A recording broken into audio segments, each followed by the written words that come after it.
Hola a todos. Tal y como explicaba ayer en el artículo donde presentaba los podcasts, habrá 1 o 2 capítulos cada semana relacionados con la política. Pero también quería hacer algo de contenido económico. ¿Por qué? Porque muchas noticias de la política de hoy día se manejan conceptos como patrón oro, banco central, criptomonedas, metales preciosos, y hay gente que sabrá o tendrá conocimiento sobre este tipo de temas, pero hay otras personas que quizá no tengan los conceptos demasiado claros, y esto es lo que trato de conseguir con estos capítulos de contenido económico. Y no va a ser tanto noticias, aunque también habrá algunas, sino más bien poner una serie de conceptos encima de la mesa y tratar de explicarlos para que podamos entender mejor las noticias que luego se dan en el ámbito político, ¿vale? Así que hoy, en este primer capítulo de contenido económico, vamos a hablar del dinero, los bancos centrales y de la Reserva Federal Americana, ¿vale? Vamos allá. ¿Qué es el dinero? A ver, básicamente el dinero es un símbolo. Sin entrar en historias ni hacer tampoco una clase magistral sobre el dinero, diremos que el dinero o los billetes, vamos a generalizar ahora con el tema de billetes, representan un valor. Un billete de 100 euros no cuesta 100 euros de hacer, ¿vale? Sencillamente representa un valor de 100 euros, un valor que está garantizado por la entidad que ha hecho la impresión de ese billete. ¿Vale? ¿Y quién tiene que imprimir el billete? Pues también, sin entrar en historia, porque en el pasado el dinero era una cosa individual, la gente pagaba con sal, cuando los romanos, acordaos eso de salario que viene de sal. Hoy día el encargado de imprimir los billetes es el gobierno de un país, y a veces los imprime directamente el país, y el propio país tiene el control del billete y de la economía y del curso de las monedas, o a veces se encarga esa labor a una entidad que vamos a llamar Banco Central, ¿vale? ¿Es necesario Banco Central? Pues mira, no. Estados Unidos, antes de 1913, que es cuando se fundó la Reserva Federal, había estado 80 años sin tener un banco central. Es decir, que el propio país, a través de los gobiernos que iba teniendo con el tiempo, era el encargado de imprimir la moneda que quería imprimir, o de aplicar las políticas económicas, o de controlar el tema de precios e inflación. Así es que no es necesario. Pero, por la razón que sea, que ya entraremos también en ello algún día, pues hoy día casi todos los países les entregan esa misión de imprimir la moneda y de controlar la economía a los bancos centrales. En el caso americano, como he dicho antes, el Banco Central actual se llama la Reserva Federal. Antes de 1913, que es cuando se fundó, como he dicho antes, habían estado 80 años sin Banco Central, desde que el segundo Banco Central fue cerrado por el presidente Andrew Jackson. El presidente Andrew Jackson es que su retrato ha estado en la oficina oval durante todo el tiempo que ha durado el presidente Trump, porque Trump básicamente quería también deshacerse del Banco Central, es como su héroe económico, digámoslo así. Y ya también intentaremos llegar al concepto de por qué. Pues vamos a seguir con el tema de dinero y Banco Central. A ver, cuando un banco central, que es la entidad encargada de imprimir billetes de curso legal en un país, hace las cosas bien e imprime los billetes que se corresponden con el valor que el propio país les dice, oye, puedes imprimir tantos billetes, pues todo funciona bien. Y a esto vamos a llamarlo el patrón oro o el patrón valor.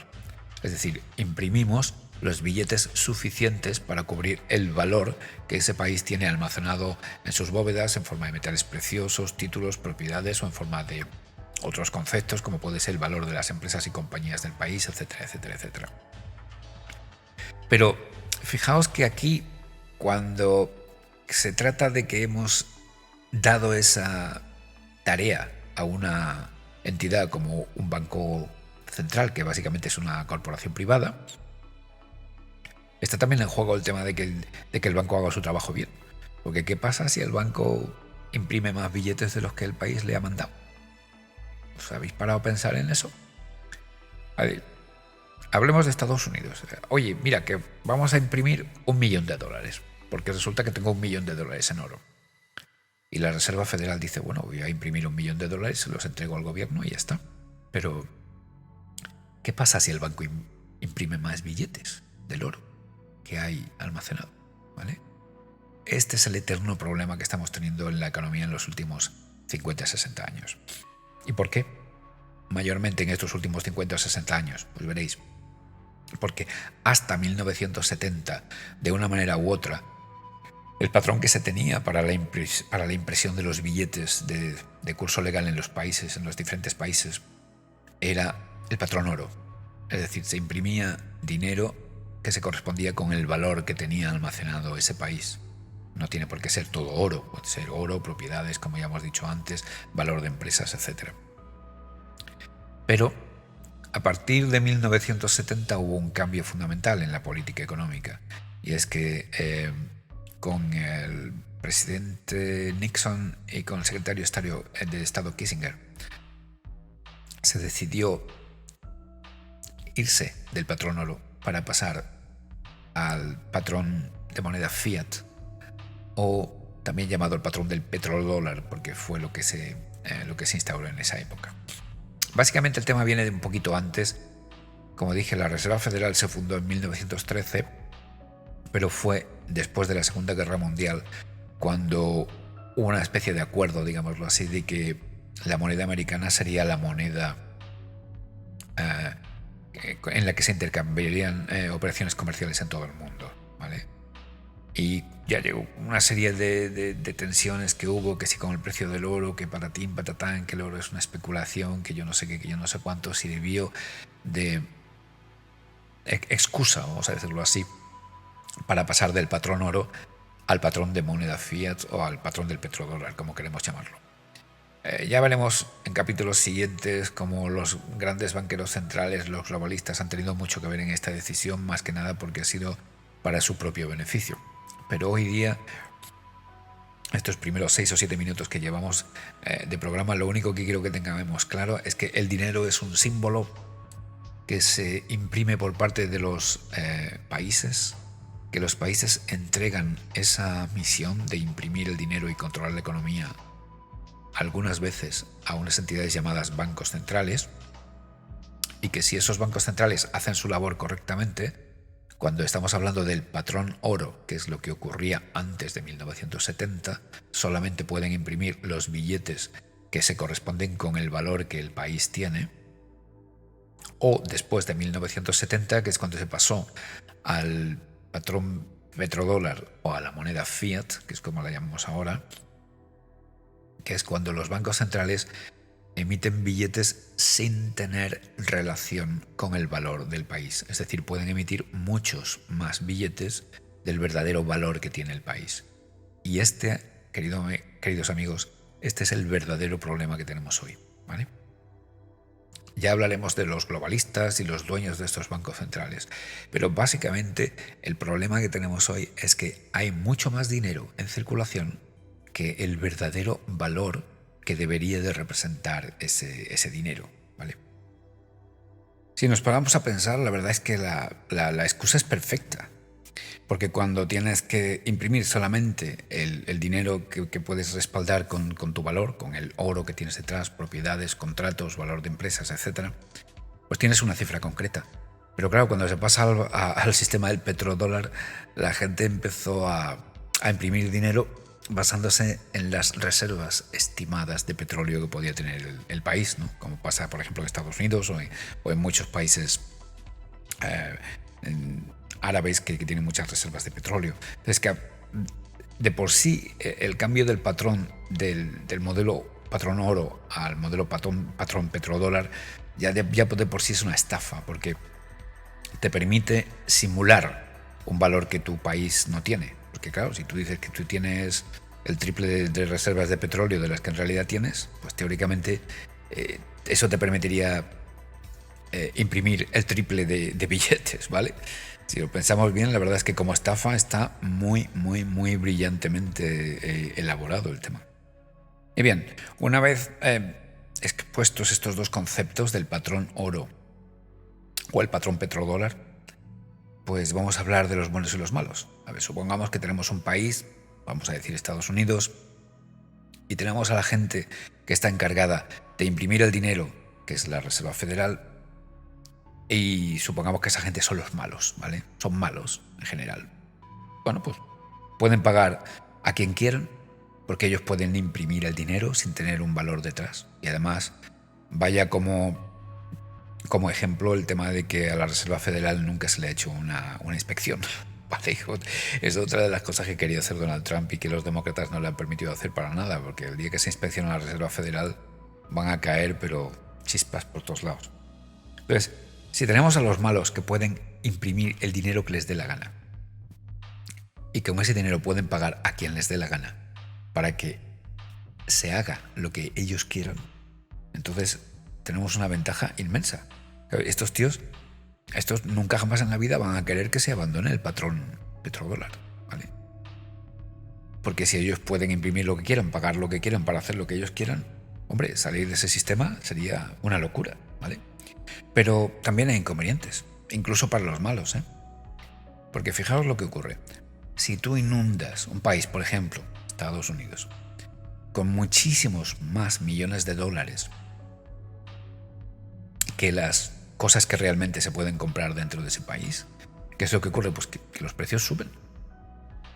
A ver, no es que las cosas valgan más dinero, es decir, un kilo de arroz, por ejemplo, vamos a poner, que en España valga €1.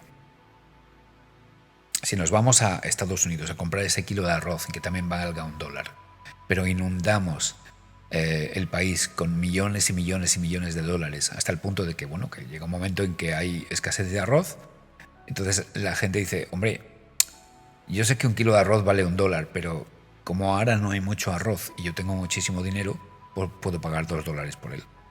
Esa es la inflación. Es decir, cuando hay mucho más dinero que productos, el precio sube, ¿vale? Pero, a ver, no nos equivoquemos, el kilo de arroz sigue valiendo €1 en España, ¿vale? Puede que llegue a valer $2 en Estados Unidos. Y fijaos la cosa curiosa a la que acabamos de llegar. Resulta que el mismo arroz en España y en Estados Unidos, que costaba €1 en España y $1 en Estados Unidos, como en este ejemplo estamos diciendo que en Estados Unidos se habría producido una hiperinflación por el tema de que hubiera una inundación de dólares, pues resulta que el arroz en Estados Unidos valdría $2. Pero qué curioso, porque si el mismo arroz vale €1 en España y ahora vale $2 en Estados Unidos, lo que en realidad tenemos delante de nosotros es que la moneda americana, el dólar, se ha devaluado, es decir, ha perdido valor con respecto al euro. ¿Os dais cuenta del tema este? Es decir, cuando utilizas más dinero, cuando imprimes más dinero del que es lógico o del que tu país puede respaldar con valores, resulta que los precios terminan siempre subiendo. Y como estamos en el mundo, quiero decir que Estados Unidos no es el único país del mundo y el arroz se come en todos los sitios, pues resulta que la moneda americana, en este ejemplo, perdería valor con respecto al euro. Porque tú podrías comprar el mismo kilo de arroz en España con €1 y en Estados Unidos ahora costaría $2. Esto tiene unas implicaciones tremendas, ¿vale? Porque obviamente no solo ocurre con el arroz, ocurre con todo. Ocurre con el petróleo, con la electricidad, ocurre con las piezas de repuestos y con todo. Entonces, cuando una economía inunda el mercado con millones y millones y millones de dólares, en este caso, la consecuencia es que los precios suben, pero no solo que los precios suben, es que la moneda de ese país, el dólar, pierde competitividad, pierde valor con respecto a las monedas de otros países. ¿De acuerdo? Así es que la conclusión es que los malos, es decir, los que imprimen el dinero, y esto lo hablaremos en otro capítulo, tienen que ingeniárselas para conseguir que ese dinero, los dólares, sigan valiendo lo mismo que valían antes. Y os aseguro que las artes que usan para conseguirlo no son para nada limpias o santas, ¿vale? Más información sobre todo esto en el siguiente capítulo dedicado a la economía. Hasta luego, un saludo.